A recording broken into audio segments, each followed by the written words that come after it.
best friends. We went to a dairy farm and we see groups of cows roaming around in groups of 2, 3, walking together, eating together, sleeping together. So we wonder, are these cows actually friends, or are they spatially confined to eat close to each other? And it actually got us curious. So we visited a few dairy farms and observed the cows in person. When we try to observe them directly in person, we face a problem. When the cows actually see us, they might perceive us as a threat. They might be interested by us. And sometimes they even see us as predators, and so they don't act naturally. These two cows were fighting like cats and dogs, so I tried going near them. But they were like, hey, there's a person seeing us, we should not fight now. And they just were acting like they were fighting. And no, we are not going to fight, we come back to fight. So when there are people around, they don't behave in the natural way they usually do. So what we decided to do is, some people stop their access via Facebook and to other means. In the same way, we decided to stop the cows, only for educational purposes, obviously. We went around the farms and we did some cameras on the ceilings. And when the cows are uninterrupted by humans, they behave in a natural way, how they act when there are new humans around. So we did this for quite a while, for multiple days, and there are a few observations we made. Before we get into all of those details, I want you guys to play a little game. Do you have your phones with you? It's a little quiz. If you can, it's just about 6 questions. If you cannot answer that,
she's a strong woman, just like Lenny Otis from the Fast and Furious.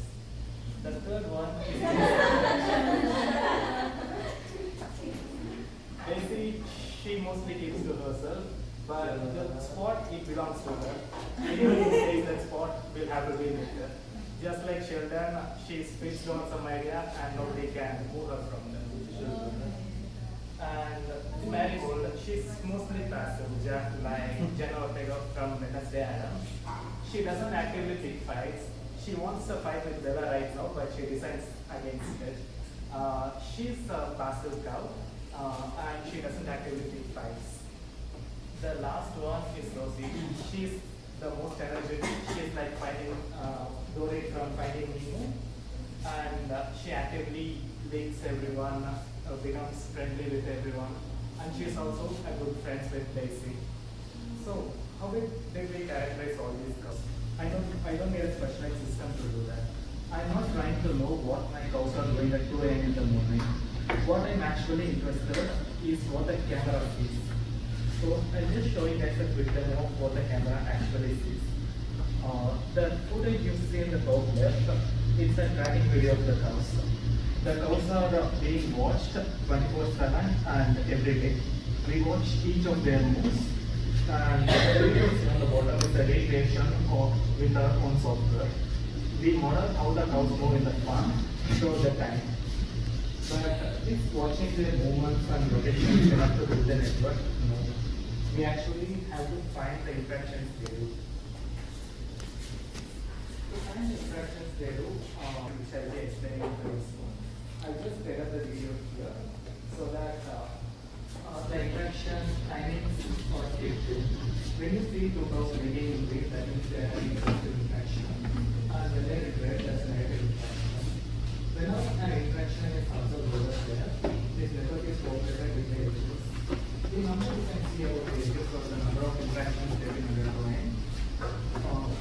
If you see there are having two positive interactions between them. If you see one, there's one negative interaction between them. This is how the network is built. The middle of that, the withers. And since this is a view from the top, I have marked only 10 key points. Normally in research studies, they do almost like 16 to 20 key points, including the humeral joints, carpal joints, and stuff.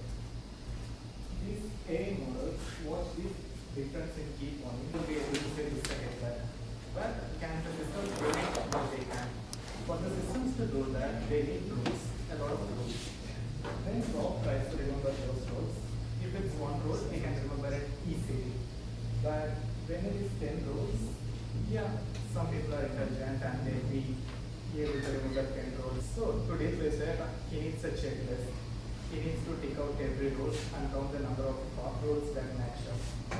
And they let us know what is actually going on with this group of cows and what can be done to make them feel better.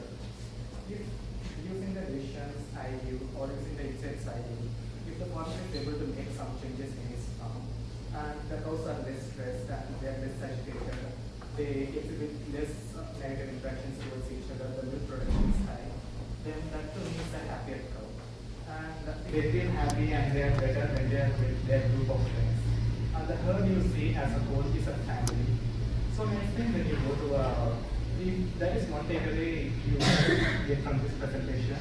It is that when you go to a dairy farm the next time and see a group of 2 cows or 3 cows hanging out together, licking each other or nuzzling each other, you must understand them and perceive them as a group of friends rather than just milk producing machines. Because that's what they truly are. They're really sentient beings. Alright, now that brings us to the end of my presentation. How many cameras are used? We used 5 cameras. There are a few farms that were larger than that. For those farms, we had to limit the area to the drinking areas and so. But for 2 of the farms, we covered the whole farm and we have full data on that. But we used 5 GoPro ultraviolet cameras. How about the resolution that we are using for?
change. So that is what this talk is going to cover.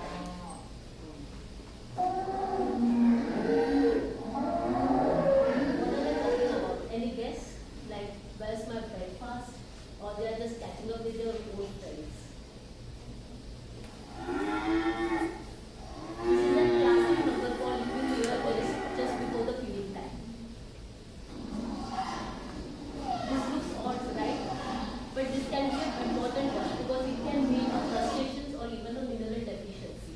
And also these behaviors are also important along with vocalization. So behavior plus vocalization can give us a good mood signal, and that is where it becomes interesting.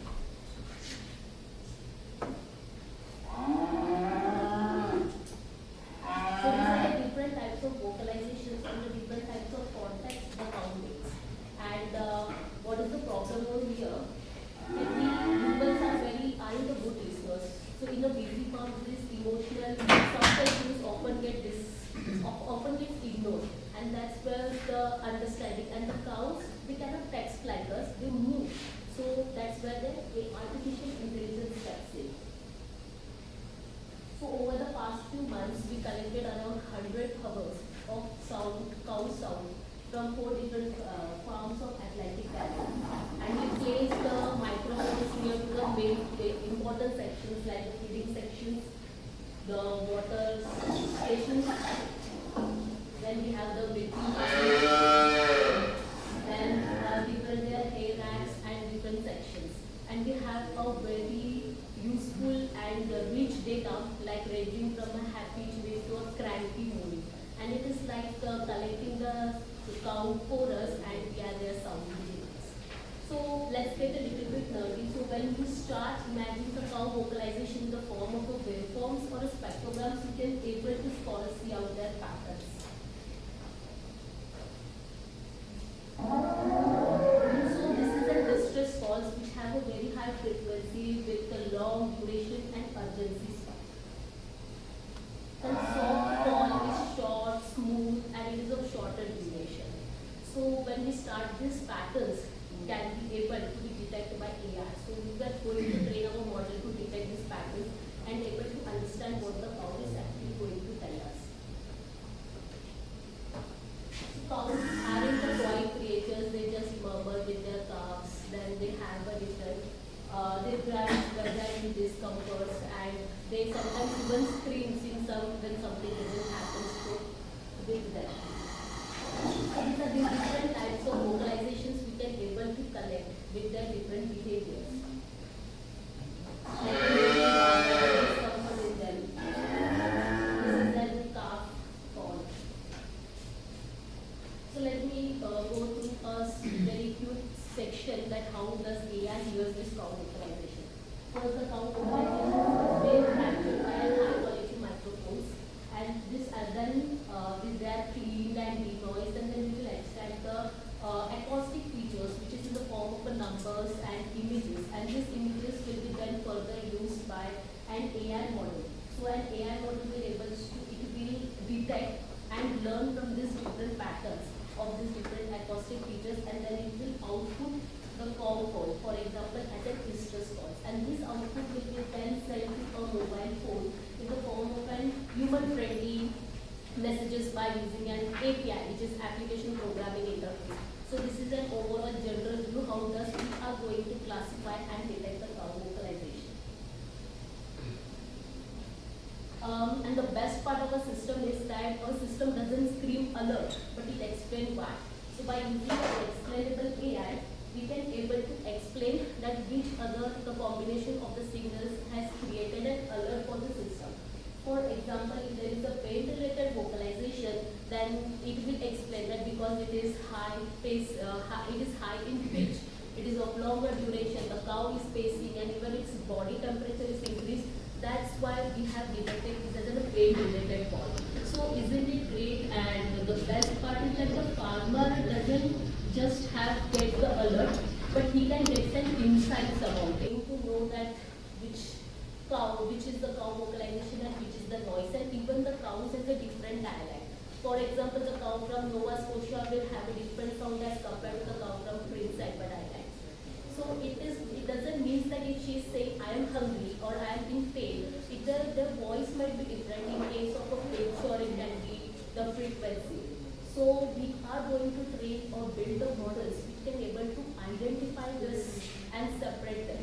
So training the models on this like symphony of chaos is like teaching a person to identify clown from a karaoke nights. So you can think of it like there is a show going on and you have to identify a single person from that. And count is not just to talk to us through their message. So even a small murmur that can become a message.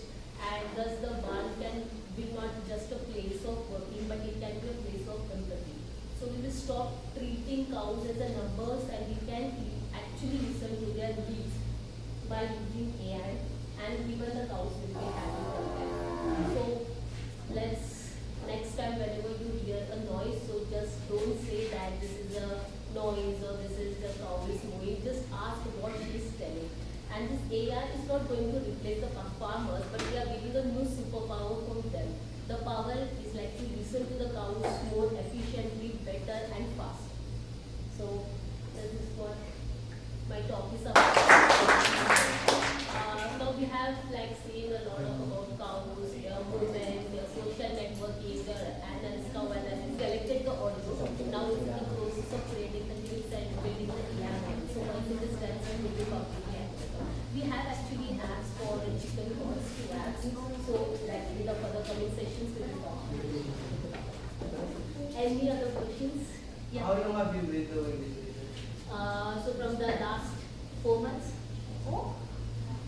So do you have a data about the success rate on this kind of research? Yes, so as I mentioned, from the last 3 months, we are collecting the data from different farms where we placed in high quality microphones near to the drinking section, to the feeding areas, their resting sections, and we collected actual commercial real-time data, commercial farms data.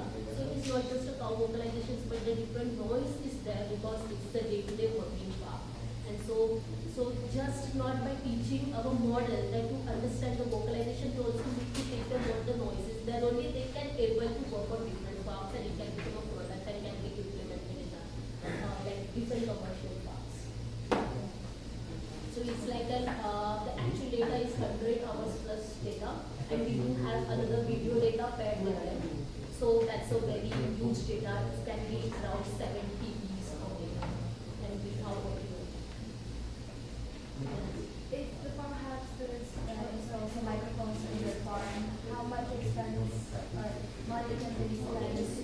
Yeah, nice question. So now we have installed the microphones as we do not have the permissions to put them onto the neck collars attached to their body.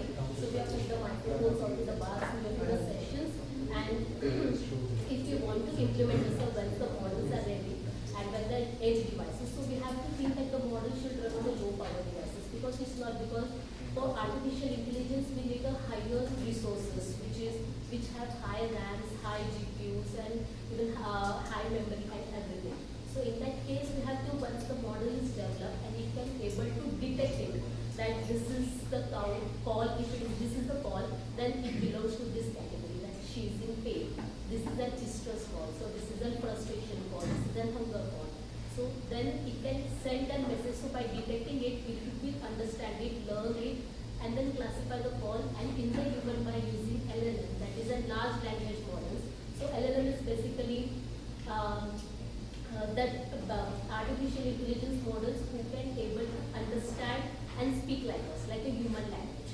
So the messages you saw on the screen is like it's not just an output in the numbers or in the images or like a 0 1s which the machines produces. It's in the form of the natural human messages which the farmers can understand.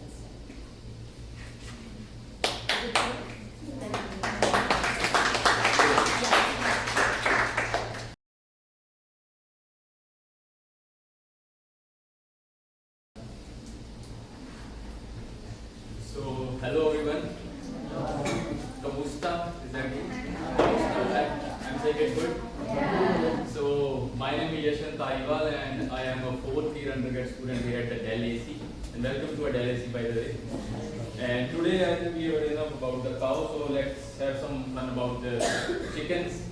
We'll talk about the chicken chicken welfare, how we use the sensors and how we use the AI to detect their welfare and to detect the signs of stress early on. Is he or she happy or is she sad or stressed? So I will take the video first and then you should tell me.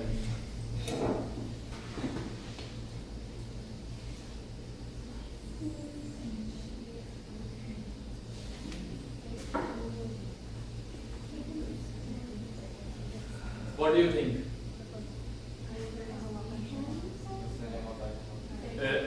Does it seem happy? Yeah. The chicken doesn't scratch or cluck, so sometimes they're silent, they hide in the corner, and that's what we're figuring out, the welfare. And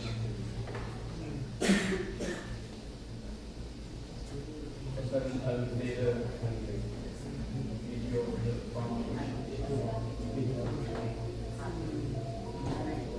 So as you can see in the video, we raise up millions of chickens in a year. So definitely their welfare is compromised. So we are not able to take care of every chicken, pick up each chicken by manually. So we need some automated system to check their welfare, and that's what we are doing, and that's what project is doing. So we are employing a multimodal sensors, technology at our APIs, and then we are improving their welfare using this.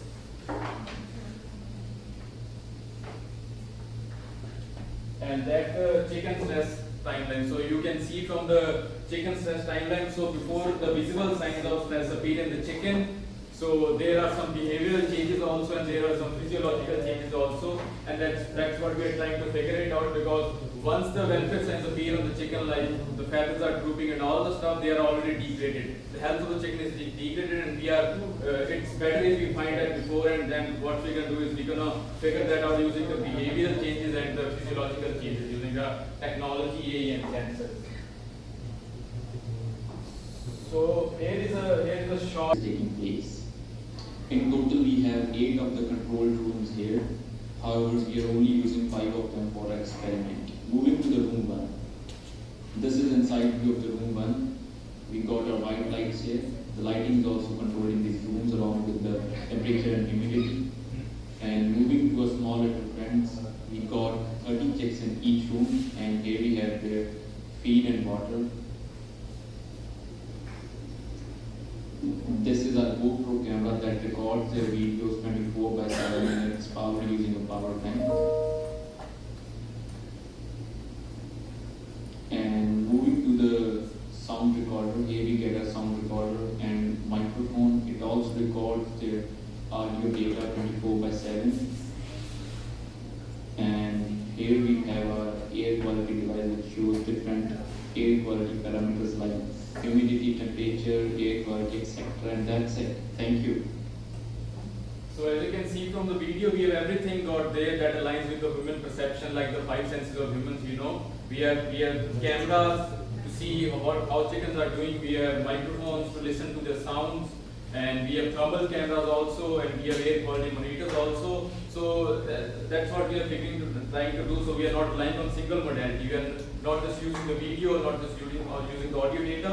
We are combining all the things together so it can align the human perception, and we can go more deeper into their welfare states, how the chicken is actually feeding.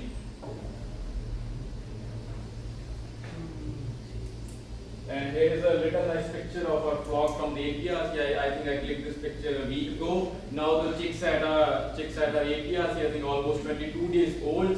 And I try to give them a kind of funny names. And now the fun thing is that they have started to recognize me. Whenever I go to the farm, they keep on running towards me, and it's literally fun there. So we can see like they too have emotions, and they recognize the humans who take care of them.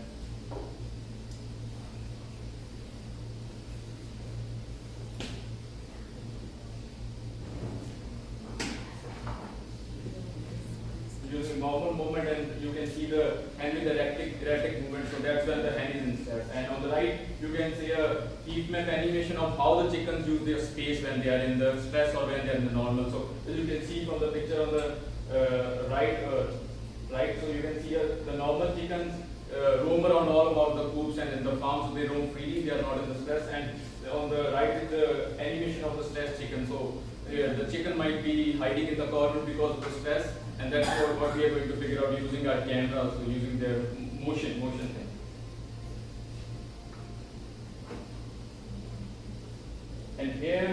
comes into the game, the thermal cameras. So the temperature, measuring the temperature of the body of the chicken is really important in knowing their welfare. So that's where we are using our thermal cameras. So on the left you can see the thermal image of a hen who is already good, so she's in good state, happy, and on the right you can see the picture, the thermogram of a hen who is stressed, and you can definitely compare the temperature changes in the head region of the hen. So on the right the hen feels like a burning sun on his head. So because she is in stress, so that's why there's a difference, the total difference between the stress and the normal hens. And here we got the graph to show that temperature changes precedes the behavioral changes in chickens. So in three of the behaviors you can see whenever some inconsistent behaviors are there in the chicken, so there is a temperature change preceding that.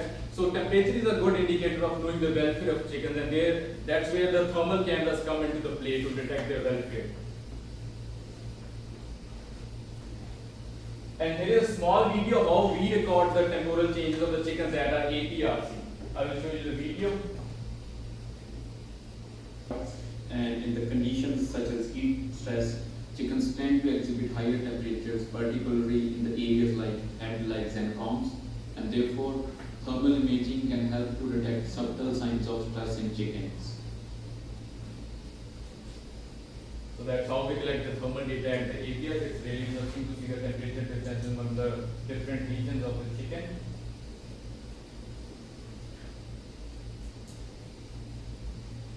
And then there is the sound. So can you tell me if you find any difference between the normal chicken call and the erratic chicken call? So the waveform animation. Like, do you find the call on the right, erratic chicken call is much more fluctuating, it's not regular, the rhythm is not good, right? Then they behave like a human senses, they tell us a story. And to showcase this activity, how the senses work and how AI combines all this stuff, so I planned activity for you guys. And for the same, I need like 4 of the people from this group to act as volunteers, so I can show you how the senses work and how they can detect if a hen is in stress or not. So, who is interested to perform as a volunteer for my activity? I need 4 people. Don't be shy, guys. It's a fun activity. You can come.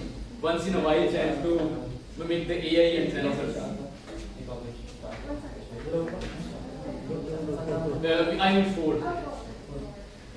Right.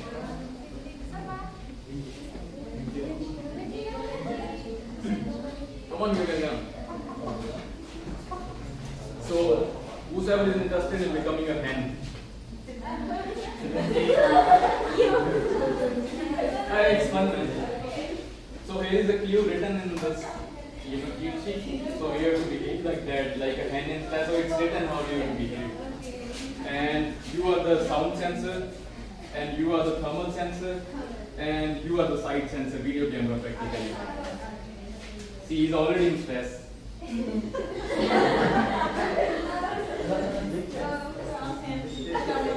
So how are you feeling? A bit stressed? Yeah, you can act.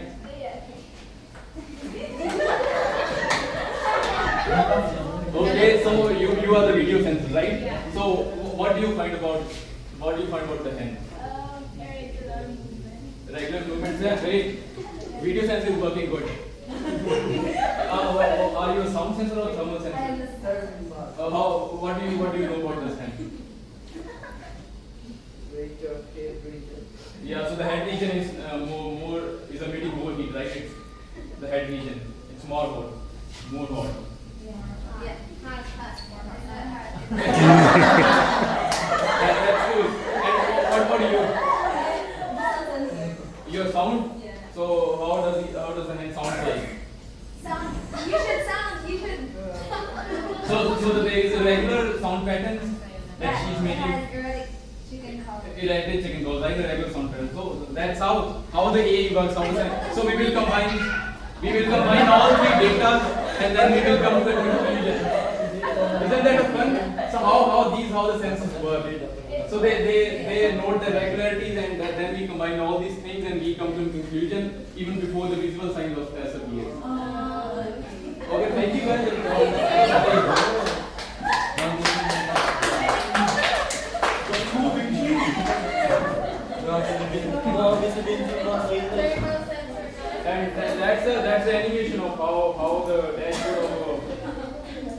AI welfare system would work. See in the chicken is that odd movements, subtle thermal shifts, and reduced eating, quite localization, and that's the area we are trying to focus more on. We are more focused on detecting these signs in chicken even before the physical signs of stress appears in chicken, and I think that's it for the presentation. And if you have any question, you can ask me. And there's a small code. Its thermal, its temperature is high, but its movement doesn't align with those. That's why we are using like 4 or 5 sensors. We can't go wrong with the one sensor. We can go wrong with the one sensor, but we can't go wrong with the 4 or 5 sensors. That's why the AI thinks like a human. So we'll put all the 4 or 5 data types into the AI, and then if 3 things are abnormal, 2 are normal, then it will alert the farmers regarding the welfare. Yeah, the chickens are not good. Any other question?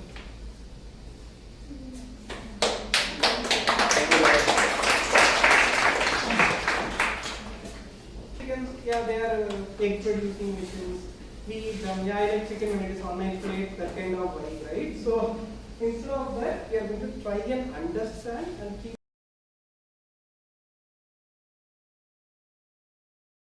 them as animals. Instead of just food and food producing machines, we are going to try and understand them using the sounds they make and treat them as animals. That is the ultimate goal of the project here.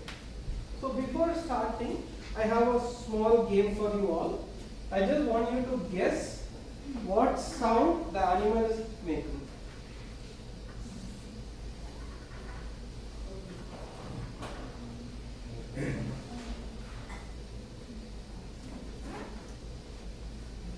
So can you all join this?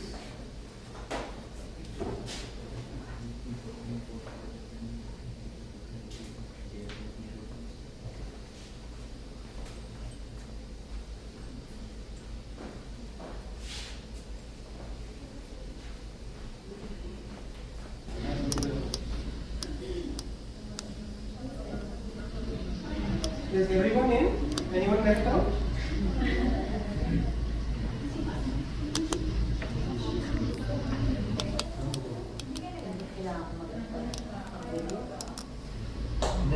Has everyone joined?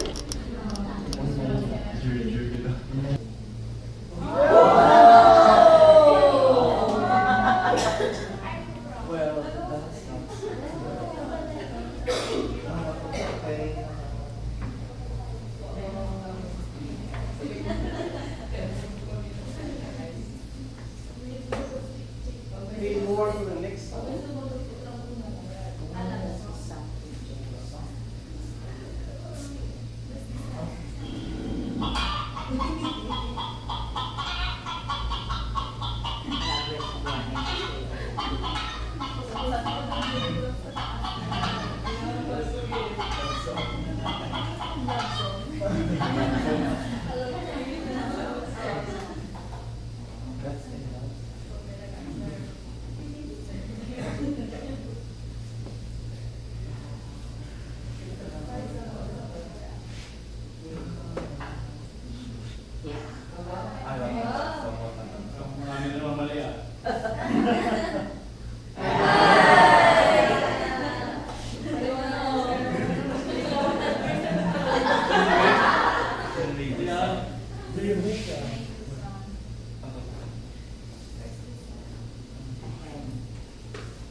Last one.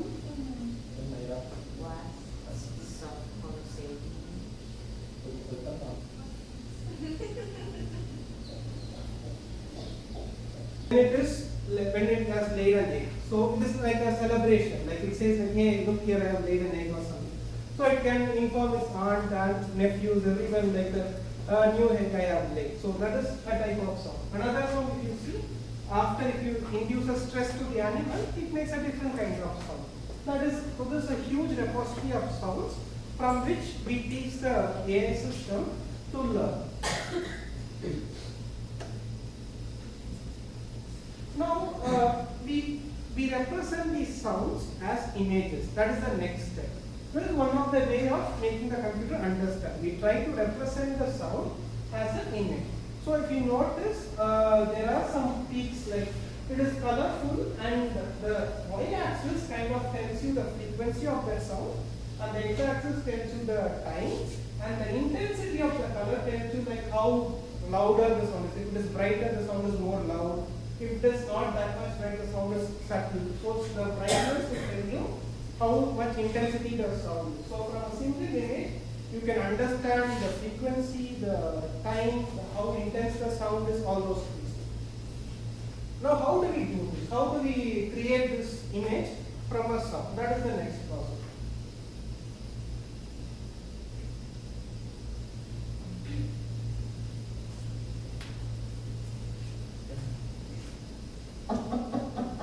So this is how we do it. First, we give the sound to our code base, and our code base converts that sound into 3 types of images. Not just 3, I'm giving here as an example, 3 types of images. So it's translated, this is something called MFCC. This is how our humans hear the sound. This is how we hear the sound. This is the one that I actually puck sound is, if you notice here, the peaks here. This is where the sounds we can visually see. It's like a signature, which can say a particular signature for the sound. And there is one of the statistics, if you know like mathematics from your high school, there is like statistically representing the sound. These are called a statistical feature. This is spectrogram, and this is how humans hear the sounds. This is how our brains imagine the sound. Now, I am just giving you a quick example of how our code works. So, notice here, this is how our code works. A simple example, if you notice, we have the sound file in our system, and we have loaded that sound file into our the Python code that we have. So the system then, when we click on run, the system learns the sound and creates the image for us.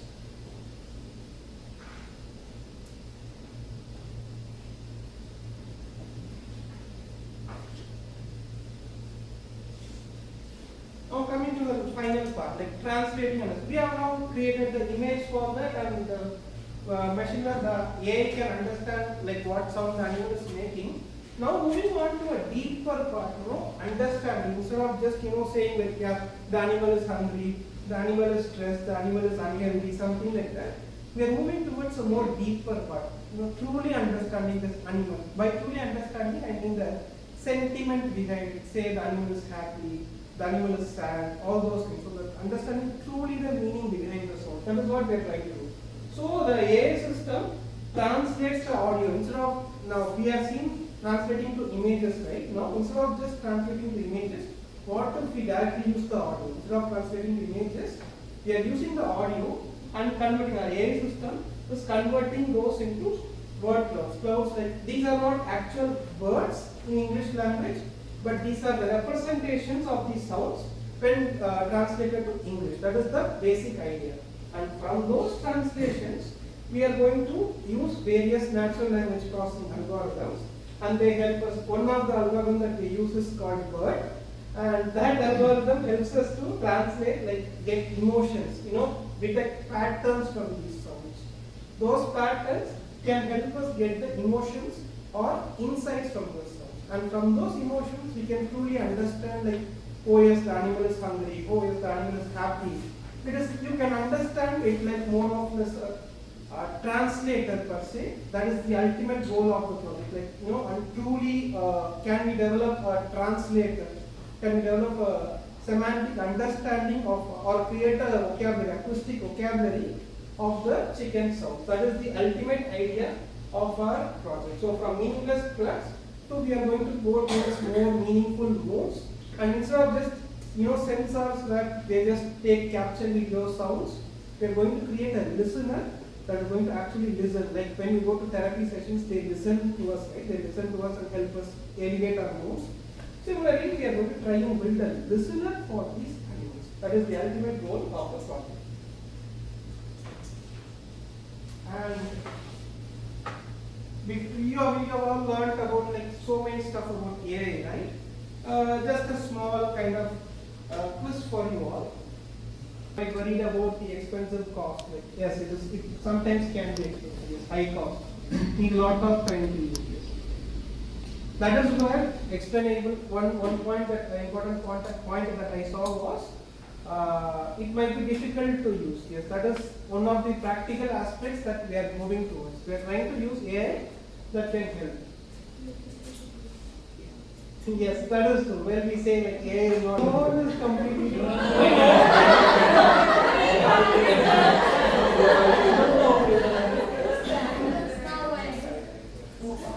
fools are no way one. I'm curious. No way. Anonymous. Next time I should make the quiz, enter your name instead of anonymous.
Scotia, EI, New Brunswick, and Newfoundland and Labrador.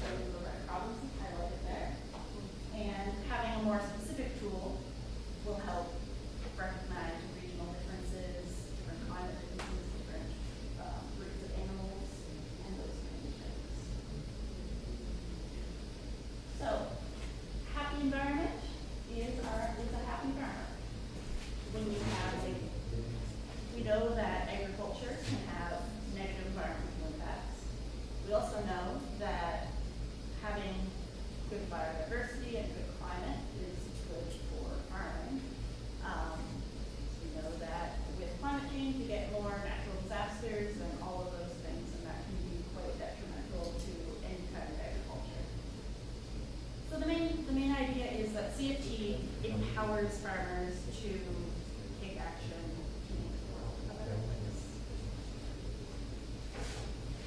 So, carbon footprint is in a lot of science, but particularly in this app, we measure using CO2 equivalent, because your CO2 equivalent all different emissions. And this gives a very clear idea of sustainability. I don't know if you watched since growing up, but I did. The science is cool. It gives us the power to, have a good understanding of what's going on in our world, and that can help us feel less helpless when we're looking at an issue that's so big like climate change. So, what does it look like? What does the report look like? This is part of it. It gives you all those stacked bar graphs, so of the different emission categories and what percentage of farm emissions are coming in those categories. This is one that I did. It's not based off of real data, it's based off of averages from data that we collected and kind of approximations of what a farm should look like in the area. Smaller farm, definitely. And this is based off of dairy cattle. So, we do have a little game. This one is a... Why is switching from certain silage to grass silage is not cool? So, as I was saying, not cool means the emissions go up. So it's worse environmentally. That is what all of this data is from putting various inputs into school farm tool. My assumption for that one is that it's grass grown off farm, so there's transport. And having that additional transport would cause emissions to rise. Like you say, here's a tool to help with climate change. I think especially for people around our age can kind of bring up a bit of stress because it's something we're always learning about, and it's this big scary thing in our lifetime.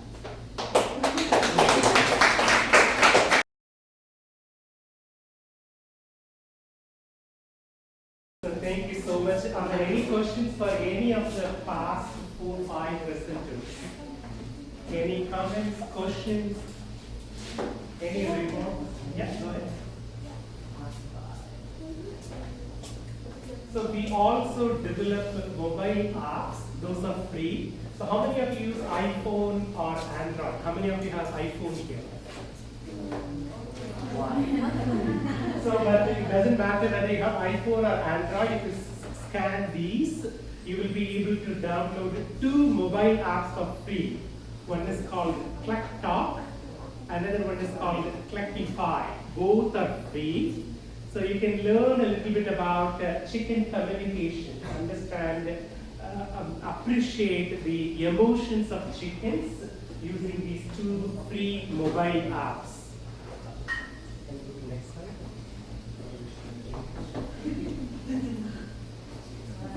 We are also developing 2 apps that will be released next month. One is called MooLog.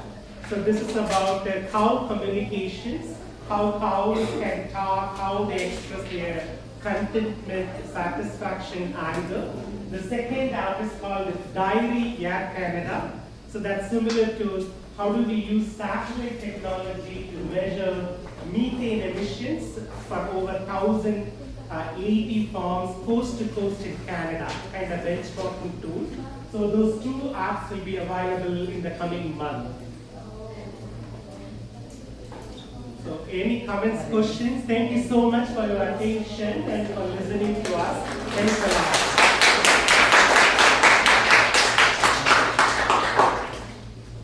All right. So I think Venkat was suggesting would you guys would like to take a group picture with all of us.